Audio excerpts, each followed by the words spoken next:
Welcome to the Big Kickoff League of Ireland Sports Bar. My name's Roy Shanahan. We've got Nathan Doyle with us as well. And we've got a full night of fixtures, more or less a full night of fixtures. Nathan, it's been a good night. Yeah, we've been spoiled. I know, unfortunately, there's only so many games we can watch, isn't there? And I know me and you both had our eyes on the Premier Division here this evening. And yeah, both games we got to watch tonight were very, very enjoyable, with one result in particular really knocking us for a loop. You know, I don't think anybody expected to see Finn Harps come up trumps against Dundalk. Yeah, we come into that game. There was a full fixture list nearly because there's a game on Sunday in the First Division. The Women's National League was on as well, and two games on. The only two teams not playing this weekend are Derry City and Shamrock Rovers. Why is that, Nathan? I believe it's because Nathan Gartside got called up to the Northern Ireland international team. So, yeah, any time that there's usually an international call-up, you're more than likely going to get a game postponed. As soon as the news came in, it was looking likely the game was going to be put on the back burner to a later date. Yeah, is Sonny Nassestad not playing for the Faroe Islands? It could be, actually. Do you know what? I was only saying, I was watching the match and I was saying to myself, like a lunatic that talks to himself, I wasn't sure if he was out on international duty or was the red card from the President's Cup coming in. I can't say I'm too fluent in the goings-on of Faroe Islands international duty. I think he was called up. Now, I don't know. Maybe that was part of it. Maybe he was going to miss the game anyhow. And maybe that's why. Pico Lopez as well. He was in for Bermuda too, wasn't he? That's true. Cape Verde. And they won 3-1 against Cameroon. Decent result, in fairness. That's a quality, and he played. Yeah, he played. That was good. Tonight. Well, I suppose we better talk about the very first game, which was 5:45 kickoff on Watch LOI. Dundalk home to Finn Harps. Last year, Dundalk couldn't get the 3 points, and the same thing's after happening again this year.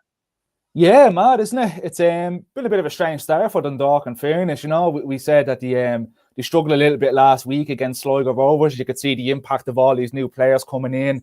It is going to take a while for them to gel, but yeah, in fairness, look, they came out as probably you'd expect them. They put a lot of pressure on Finn Harps, but credit where it's due to Harps, even when they were under the cosh a little bit, they were sitting back a lot and they were comfortable early. They were happy enough letting Dundalk play with the ball in front of them, and they didn't really cause them too much trouble, in fairness. You know, a lot of the balls in from the foil and third wasn't good enough. There wasn't really many clear-cut chances for Dundalk. So, yeah, while, especially in the open half an hour, Dundalk did put a lot of pressure on Finn Harps. They had nothing to really show for it in the end. Your man, Abibi,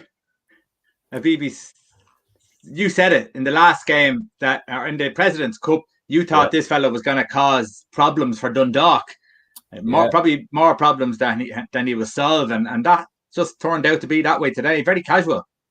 Very casual. It really, really was. My big gripe with him, I suppose, at the President's Cup was he was flapping out a lot of balls.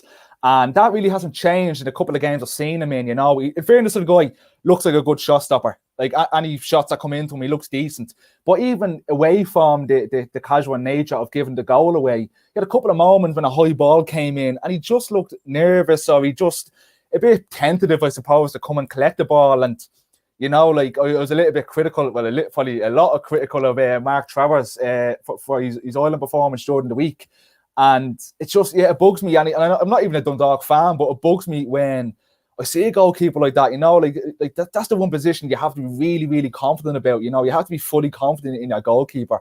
And if the keeper can't provide that, then that's a little bit of the job that they're just not doing. And yeah, tonight again, I came in for a BB that was just a moment of just so relaxed when he didn't need to be. And again, on our YouTube show, for anyone that doesn't check that out, you should, by the way. We talked about from playing out from the back, and that's something again that cost Dundalk this evening. You know, it's very predictable.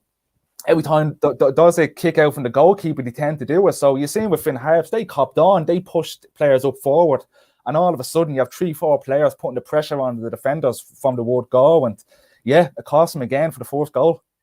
He's very casual. He's very lax. You see goalkeepers like that, and you know that there's a mistake or two in him. You know now for the rest of the season that he is likely to just sort of relax too much, and he's going to cause his own team problems, and especially with the team looking to pass that ball out from the back, nearly insisting to pass the ball out from the back. Now, tell me this: when you look, and before we'll go through the game, but before we go through the game, something seems to me that's not right about Dundalk. They don't see him. Neve used the word the other week, threatening. I don't feel that there's a threat. Like Houben, can score from anything. I don't think Duffy's done much in the games. He had a little period in the first half where he, I suppose, dominated down the left-hand side without doing anything. In other words, he was getting on the ball. He was taking on people, but cutting back and then passing back. He was a danger without ever being a danger. Yeah, and I think you could put a Junior into that category too. I think he got the ball plenty of times, and they switch wings a couple of times to probably define that winning formula, and it just didn't come today. It really didn't. I was impressed by Michael Duffy in the first probably 15-20 minutes. I thought he looked like the real danger man, which, look, we expect Michael Duffy to be that for Dundalk this season, and we expect Michael Duffy to really step up and become the top player in the league now that Jack Byrne is gone. But yeah, it was a 15-20 minute period, and like I said, even at that, there was nothing to show for. Some of his deliveries into the box were poor, and just the end product overall for Dundalk, especially in the first half, was really, really lacking, because in the first half is when he had a good bulk of the chances. Yeah, someone who's made a big impact in the league so far is Foley. Three goals in 2 games, but there's something about him. Like when he went through for that the winner, he looked composed, he looked calm. You actually thought he's going to score this. There was a confidence in your thoughts. This fella's going to score this because he's a calm and cool customer. Yeah, and you could say the same if you look back at goal last week against Bohemians. He was 1-on-1 with the keeper, pretty similar. Took it around a great goalkeeper in James Talbot and slotted it away nicely. And we saw the same thing here today. You can always expect Finn Harps to sort of live off scraps a little bit, but you can't say that for the second goal. Like, the ball into him was absolutely excellent. It was perfect, Didn't have to do anything. Didn't have to track back and get the ball. It was right into his patch, right into his feet. But look, there was still a lot to do, when you're 1-on-1 with a goalkeeper. And in the way he was as well, it wasn't forced touch and get the shot off. He had a little bit of time to think about it. And yourself, that can sort of wane on you a little bit when you have that extra couple of seconds to think about it. You can be a little bit too clever, or you can panic. And now, in fairness to Adam Foley, there was none of that. And great start to him, 3 goals in 2 games. And Finn Harp fans will be absolutely delighted. Yeah, Pat Houben scores a Pat Houben goal. He'll score from anywhere. He could have even increased that with it. It was an overhead kick, wasn't it? He took it down his chest and kind of half bicycle kick, half overhead kick. Hit the post. I think that could have been to make it 2-2. But he is there. He is a threat. But the problem that I'm seeing is I'm not seeing enough delivery into him. I'm seeing a lot of the ball passing around in front of the teams that they've played against. Like today, Finn Harps were well organised, really well organised, very hard to get through. They were given space down the sides. But for me, that just wasn't enough. When it got down the wings, there wasn't enough crosses going in. They seem to want to feed the ball through. It's a bit Arsenal-like, really. Yeah, like I said, that was a major problem tonight, was just the ball in the final third and that final ball in particular. And it's funny, the most dangerous passes that were being delivered from Dan Cleary, a centre half, where that shouldn't be the case. You're relying on the likes of Junior, the likes of Michael Duffy to be feeding these balls into Pat Houben, because that's where he's going to get the majority of his goals. If Pat will pop up and score an absolute cracker from outside the box, or like you said, he used his strength well and went for the overhead kick, which was very unlucky to get.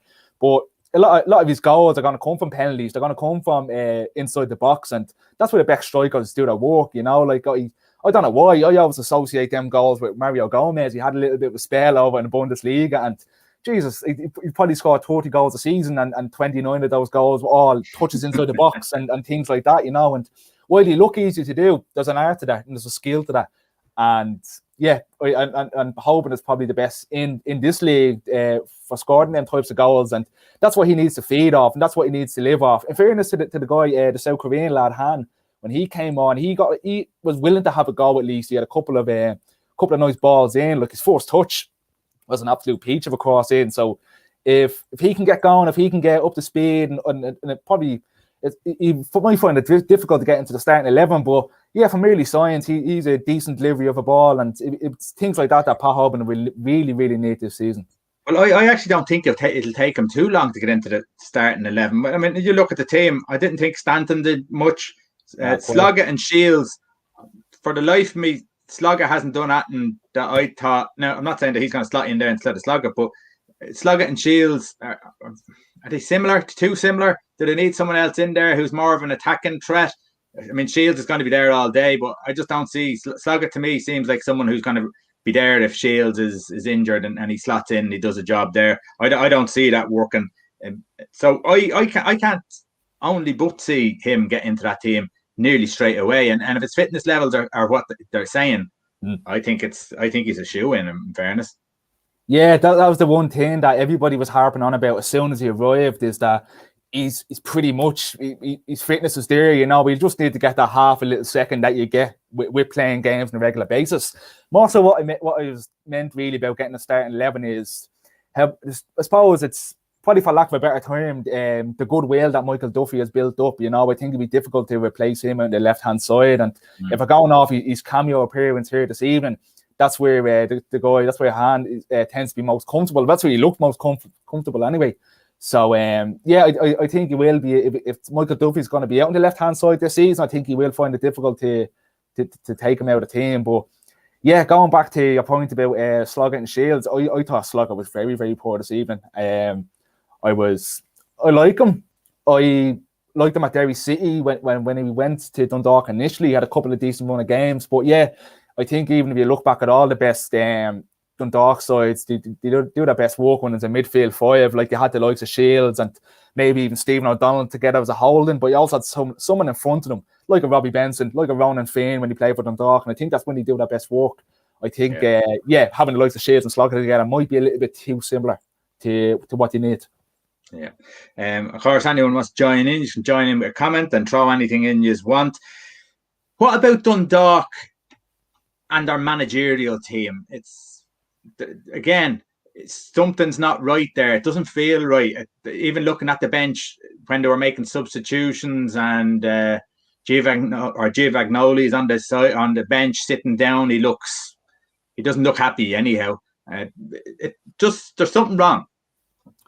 Yeah, and it is. There was a lot of uncertainty coming into Dundalk this season, and a lot of it did come from the managerial side of things, you know. And it's look, from the outside looking in, it's a very bizarre situation and it's a strange situation. I know we could point and say, you know, St. Pat's are in a similar spot, you know, where Alan Matthews is the manager and Stephen O'Donnell is the head coach. But in fairness, it was made transparent from day one that Stephen O'Donnell was going to be given full reign of picking the team and taking training, where that doesn't seem to be the case at Dundalk. At Dundalk, it's all of a sudden Giovanni is now out of the loop, and we have Shane Keegan picking the team and things like that. So, yeah, look, I've seen Dundalk fans saying that it could work out for them, but I'm not too sure. I don't know how the two Italian lads that are there now at the minute, I'm not sure how, like you said, you already look a bit fed up with it, and you already look a bit not too sure about it, you know. So, yeah, I don't know how long it's going to work out really as a long-term solution. Yeah, I mean, I seen the game last week with Shamrock Rovers and St. Pat's. Stephen O'Donnell was a much livelier character than what I'm seeing from the Dundalk bench. There's a lot more enthusiasm for it. You know, there's a happiness and content. You can see it within them. I don't see that in the Dundalk one, and I just think there's probably a lot going on back there that's, you know, they're just not happy with. And it wouldn't surprise me, a lot of those players that did leave, it's for that very reason. Yeah, and even look, and going back to just the Shane Keegan for a second, you know, like I like him. I think he's a solid coach, but you would have never had him picked as the Dundalk manager, you know. Like he done some decent work. He done well, I believe, at Wexford and he's at Galway. Done some good jobs, but like, even when Stephen Kenny left and Vinnie Peart left, you know, like, well, especially Stephen Kenny, you were never going to really put Keegan forward for that managerial role, and now he all of a sudden finds himself into that position. Now, look, it could work out, you know. He's a man that knows the league, and he's well fluent in what the league entails. But yeah, even at that, it's the fact that he had like Alan Reynolds on the bench last season. I know a lot of people said Alan didn't really want to go back into full-time management, but yeah, looking at that, in my opinion anyway, Alan Reynolds would have been a much more suitable candidate for that job if they knew that Giovanni wasn't going to be able to fulfill that position. Yeah, well, maybe that's something that suits both, in that situation. So we don't know, but they certainly look a lot happier than they do up in Dundalk. The second game in the Premier Division was Waterford against Sligo. How do we start in this one? Waterford started off really well for the first 10 minutes. Sligo were sluggish in the first 10 minutes, and that coincided with Waterford going 1-0 up. Yeah, a very underwhelming performance by Sligo for a good chunk of the first half, in my opinion. I said to you last week about this guy Maskell for Waterford. I really like the look of his deliveries against Drogheda, and we've seen it again today for Waterford's first goal. His corner in was pitch perfect. You could look at the defending. The defending was poor. King Kavanagh drifted away from Morahan, which little bit of a strange battle. Kavanagh's a big guy. He's only 18, but he's big. I've seen him at his St. Pat's days, and now to see him from his Pat's days to now, he's at the filling out very, very nicely, and he's at the maturing into himself very nicely. So that was a strange battle as it is, and he found it very easy to drift away from Morahan. And look, McGinty got a bit of slack for his performance against Dundalk, and in fairness, McGinty didn't really cover himself in glory this evening, but there was nothing he could have done for the first goal. Yeah, okay. Well, there's a question for you now. What do you reckon with that? The boys, they're all popping up. Rob. One of a close amigo of mine, one of the closest. Yeah, look, I think it could be. It's always a strange one. We've said it a couple of times here, Roy, about certain moments with Peak Six. It's the seeming, the finding it hard, the sort of. Would micromanagement be the best word, I suppose? That I think they're finding it hard to keep their hands off every little detail within the club, Yeah. And yeah, I'd agree with Rob, and I have to say it's look, I know they have a vested interest in the goings on at Dundalk, but sometimes it is good to take a back seat and trust the managers and trust the process, and it doesn't seem to be happening at the moment at Dundalk. No, and Vinny Part seemed to be just hung, drawn, and quartered there with the club, and made a scapegoat, really, didn't he? And I'm not sure that was the case. There seems to be a lot going on behind. Anyhow, yeah. To Rob's question, absolutely. I think it's all about too much involvement from Peak Six owners. So we go back to the Waterford game. Sligo did start to get themselves in again, as you said, without doing too much. That was, I suppose, anyway, above average. They kind of just got themselves into the game, and the little bit of quality got them a great goal, didn't they, in the end? Yeah, it did. In fairness, it was up until that point, both Jordan Gibson and Romeo Parks were very quiet, but as the game went on, especially Gibson, I thought he really came into things. He got a lot of luck down that right-hand side, but yeah, for the goal, it was a pitch perfect ball in. And if you're seeing Romeo Parks' first spell with Sligo back in 2019, when that ball came into him, I was like, right, this could go in, this could go wide, this could come through my window here in the house. It could have went anywhere. But in fairness to Romeo, he really settled himself, composed himself, and as soon as he left his foot, you could see by his demeanour. It was he got over the ball well, he kept it down, and again, look, similar to the Waterford goal, there was nothing Murphy could have done to save that. Like, it was an absolute belting strike, and yeah, he's another player that's got off to a good start. We got a lovely header against Dundalk in the opening game of the season for Sligo, so he's another one that they're expecting him, and they're sort of going to rely on him this season to be the main goal scoring threat. Obviously, Ronan Coughlin left to go to St. Pat's, but even like you were never going to imagine Coughlin for any side to be the main source of goals. So yeah, it's going to take a while as well for young Johnny Kenny, I think, to get into it. He went a little bit missing it, which is understandable in this game. He's only 17 years old. Very unlucky hitting the post in his own right, but yeah, they're going to be looking at Parks this season as their main goal threat, and yeah, he's got off to a good start in fairness to him. And you look at the team, I suppose really the only reason we talk about the goal, the winner, which was a screamer, but Sligo really kind of got out of jail today just because they have that bit of extra quality where up front, where Waterford are struggling for really any kind of quality, and even Daryl Murphy coming on isn't really bringing that into the game. Maybe when he gets fit and he's alive, maybe he'll introduce players into the team and they'll feed off him. But I don't see that at the moment, and I'd be worried for them going forward. I actually think from last week to this week, I thought they were actually a lot better this week. So maybe in time, I wouldn't rule that out, especially when we seen Sligo last year when they started off. It was a 4 in a row they lost, and they looked dodgy for about 6 or so, and then they just picked up altogether. So nothing's a certainty, but they need to really get themselves out in that training ground and work hard to get themselves together. There is some good players down that Waterford side. But anyway, just go back to my original point.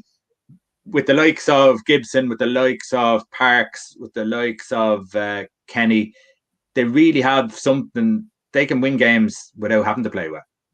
Yeah, they can, and it was evident this evening. You know, it's and even in fairness, like I thought they were a much better side against Dundalk, going back to their last performance. But in the first half, they were the same. They were a bit of a sluggish start and a bit slow starters, and we've seen that again this evening. And yeah, it was really 2 moments of absolute quality. Like you said, we're going to get into the second goal in a minute because it was Jesus. It was sure. Get into it now.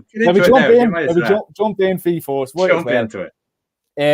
Yeah, first of all, it's very frustrating when you see a player leave your club and go.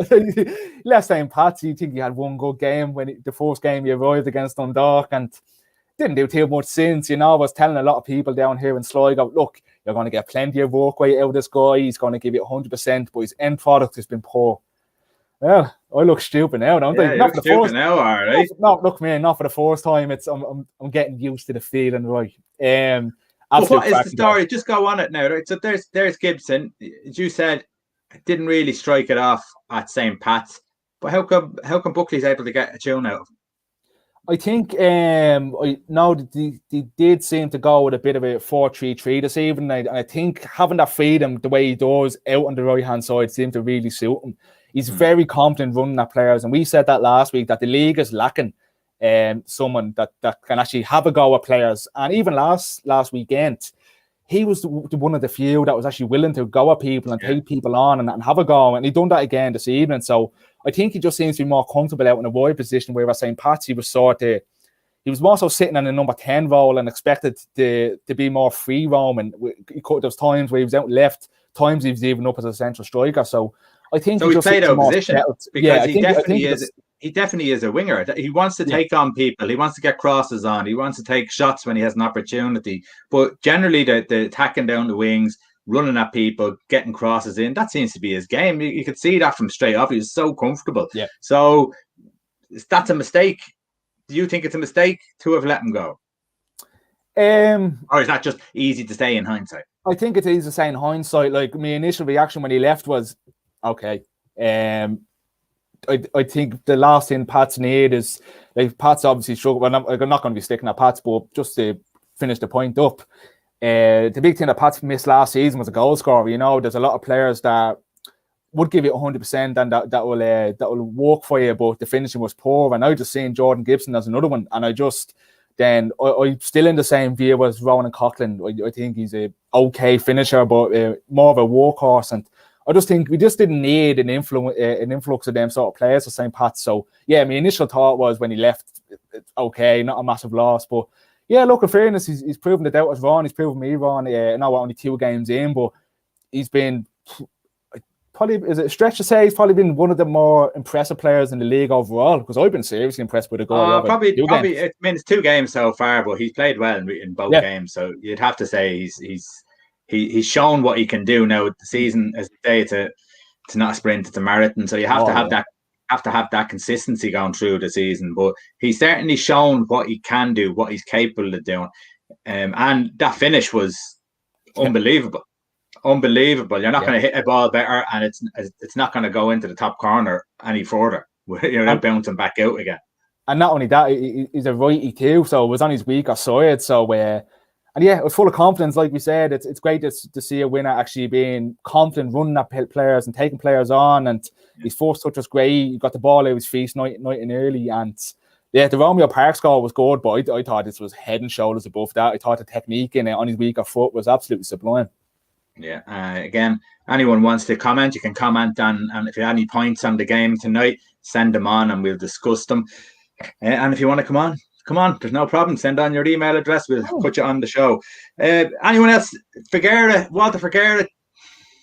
Quiet. Last two games, he's been taken off, and I'm a big fan of his. I think he's a really good player. But I think it was justified in the two games to get taken off. I think it was 60 minutes and nearly 70 minutes today. He hasn't, I suppose he's been around those other players. They've kind of made him, I think he played in the left wing for Derry City last year, if I'm right.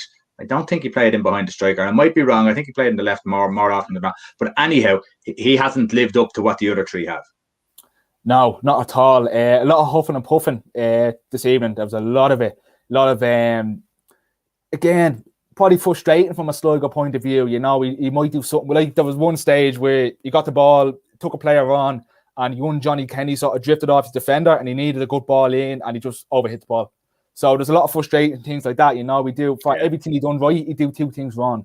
There was like, I'm like you. I'm a massive fan of the guy, and he didn't do an awful lot for me at Derry City either. Now, I'd be going back to these Waterford days where I'd be really pointing him out and being impressed by him. But he needs a big season. He really does. And at the moment, like again, we don't want to be coming across as jumping down these people's necks. You know, it's going to take about 10 games for the sides to really, really come together and to really see the best of these sides, especially in the League of Ireland with all the chopping and changing.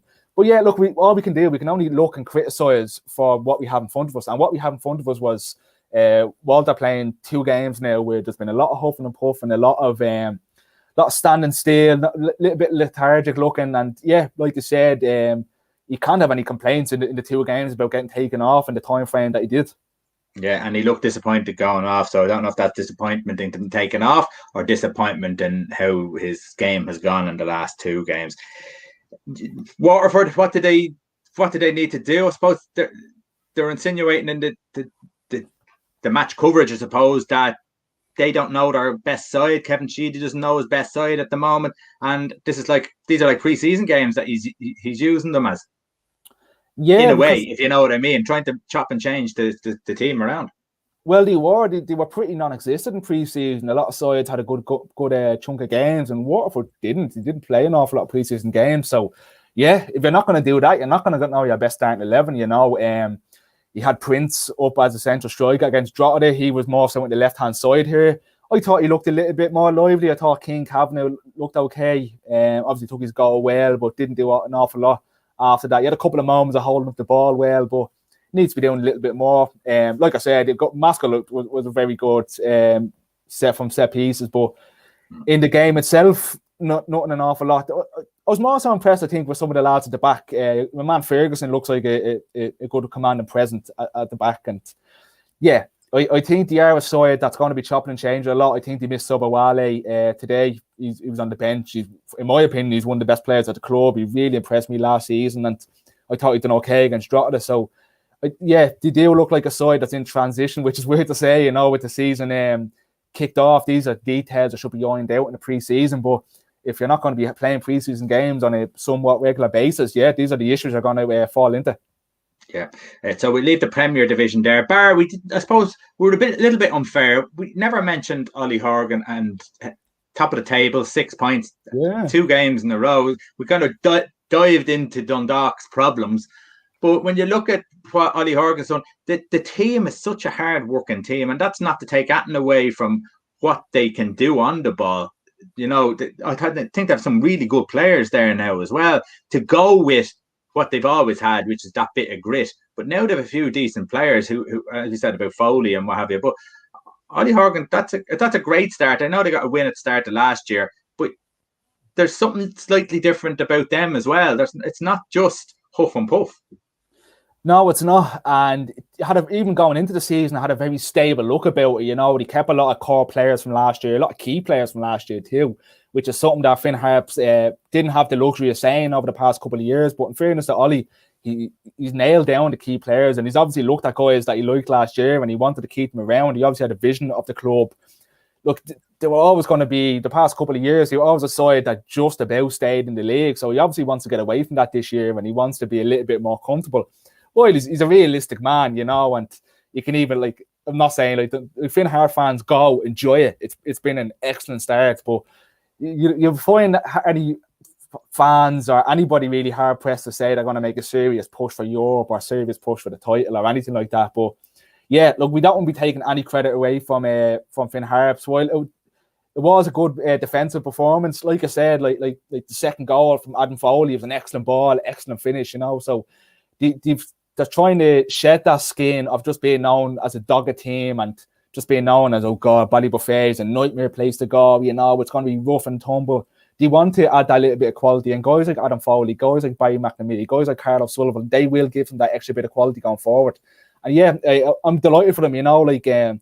Ollie Hawkins is a real sort of a cult figure now in the league, isn't he? Doesn't matter who you support. You could be a Derry City fan. I'm sure if you put a gun to a Derry City fan head, they'd tell you they might not like him, but they have admiration for him and they have respect for him. And he's obviously, look, we all know he's an absolute head case on the sideline, but he's box office on the sideline, and in our league, that's what we love. We love to see passion. We love to see guys that want to be at these clubs, and Ollie, he lives and breathes that. He loves Ballybuffet, he loves Finn Harps, and yeah, delighted for them, and all credit to them. Yeah, we don't want to be taking any credit away.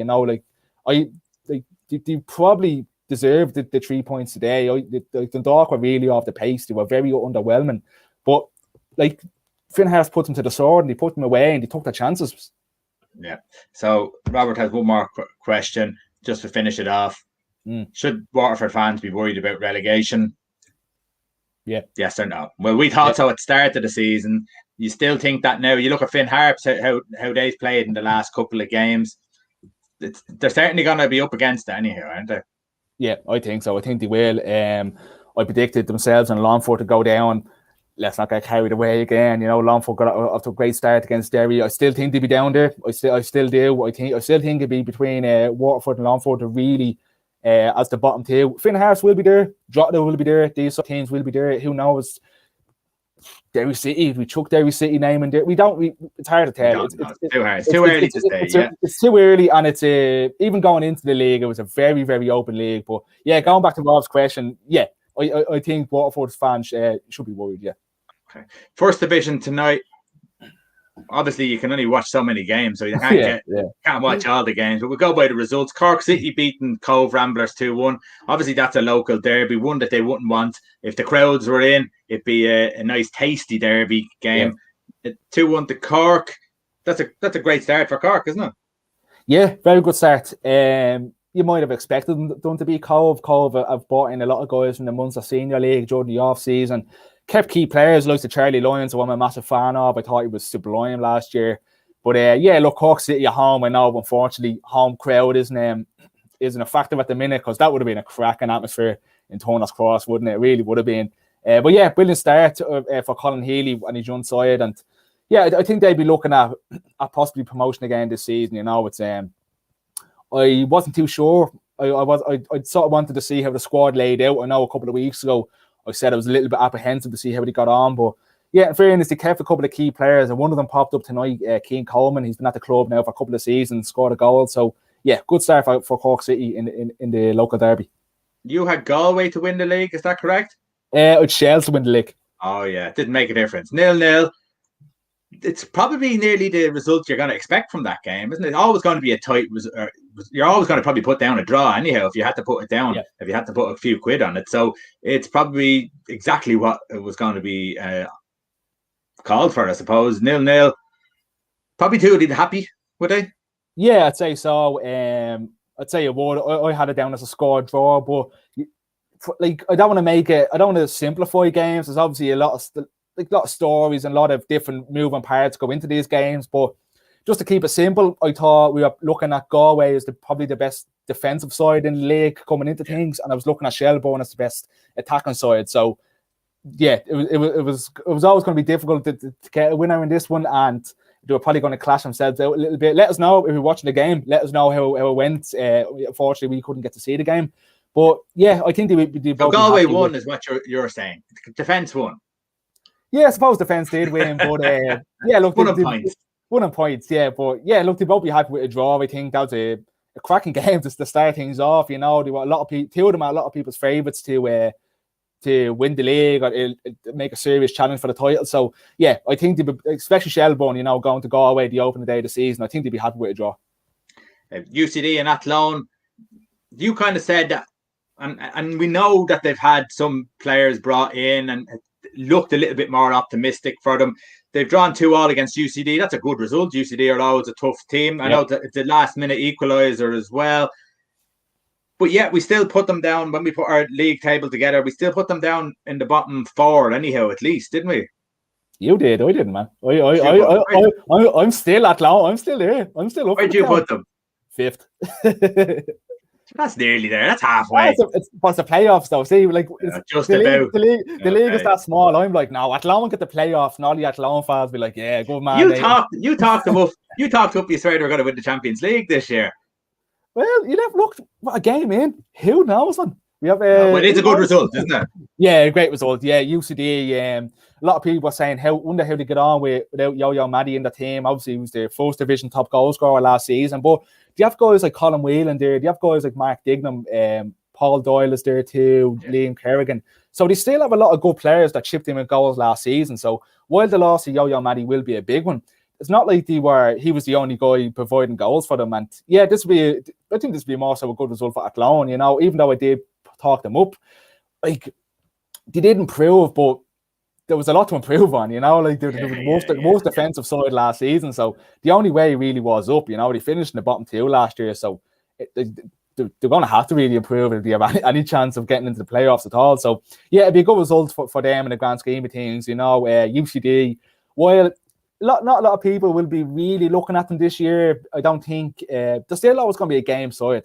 Like say UCD and Cove Ramblers, you know, like that. Like, it's always going to be difficult places to go, and UCD we won them sides this season. So for Athlone to go in with such a new side and it's still going to be taking a while to gel together. For Athlone to go in and get a point, especially in the late manner that they did, yeah, they'd be happy with that start. Wexford, I think we both agreed on Wexford struggled this year. Definitely probably going to struggle, and they struggled again today to gain any points. Yeah, they did. I think we both said both Cabinteely and Wexford will struggle, and I think they will. The business in the off season has been a lot of young guys, but I think Cabinteely lost a couple of decent players what he had last season. Obviously, Shane Barnes is going to be a massive loss for them this season. They brought in the likes of Stephen Kinsley, who he's been there now a while, you know. He was at Everton, he was at Pats, at Dundalk. He didn't do an awful lot at either of the 2 League of Ireland clubs I mentioned. I think they both struggle, and I think Cabinteely would be delighted with that when, you know, starting off with 3 points. They'll obviously have bigger fish to fry, and they'll have tougher games coming up. But if you're expecting these 2 sides to be down there in the bottom end of the table, yeah, both of these will be looking to take points off each other as the season goes. So yeah, Cabinteely will be absolutely delighted with that one. Big game for Treaty United at the weekend. Yeah, their first game. They look decent so far. What we've seen in the friendly games, they look decent. Did they go there looking to win the game? Are they happy to get some sort of a point? You know, Bray are going to be one of the favourites to go up. For me, I think they're going to be in the top 2 anyhow. I know we'll put them up to win the league, but I think they're definitely going to be up there in the top 2. Would Treaty take a draw? Oh yeah, I think they snap your hand off at the moment. Look, it's going to be one of them seasons for Treaty. You know, we've been lucky enough to chat to the chairman and chat to the manager, and yeah, there's a lot of the signs just seem to be that everyone is just happy to have a League of Ireland football back in Limerick, and so we should be. You know, it's too big of a county not to have a League of Ireland side in it, and it's a county that's, you know, Limerick have had success in the past, so to see them drop out of the league was absolutely devastating. So just to have Treaty United back in the league, yeah, it's great, but they won't want to just be there filling up the numbers, you know. Like you said, they filled a good side, and credit to Tommy for getting such a good side on such short notice, you know. I know they did dip into the Munster Senior League, and he brought back a lot of former Limerick players that might not have done too much since Limerick went away, but bringing in the likes of Joel Costrains, Tyg Ryan, these sort of guys, Charlie Fleming came in from Cork City. So there is lads that he brought in that are playing in the league on a consistent basis, and he made a couple of good signings. But yeah, I think I put down in my predictions for the first round of fixtures more so than the league table, that I thought this would be a little bit of a banker. I find it hard to look at Bray. They have a cracking squad together this season. They have another squad, they have another team that have kept a lot of key players from last season. And in the league, that's absolutely vital. You know yourself, that's so important to keep a nucleus of a squad together if you want to make a sustained push for promotion or for a title challenge in the first division. And yeah, I think he added correctly, bringing in the likes of Conor Clifford, it would be a real anchor in the midfield. He's a very good creative player. I really enjoyed him at St. Pat's. I was disappointed when he left. Brandon Kavanagh coming in on loan and absolutely one of the best young players in the first division last season. So yeah, I find it hard to look past Bray in this one. And yeah, like yourself, I know you had them to win the league in the prediction, but I think they will be thereabouts, definitely. Yeah. Okay, that's another weekend of games. I suppose tomorrow night we've got the Ireland game. We'll be doing a sports bar for the Ireland game tomorrow, so join us for that. There is obviously then League of Ireland games on tomorrow and over the weekend, and we'll be talking about that on our League of Ireland show, which goes out next week. And Harry Kenny, former St. Pat's manager, will be on with us as well to be on the panel. So it'll be interesting to hear what his take is on the league so far. Thanks very much. Don't forget to subscribe. That's the biggest thing. Get and subscribe. And if you have friends, get them to subscribe. Okay, but we'll be back again tomorrow. Nathan, thanks very much. Look forward to it.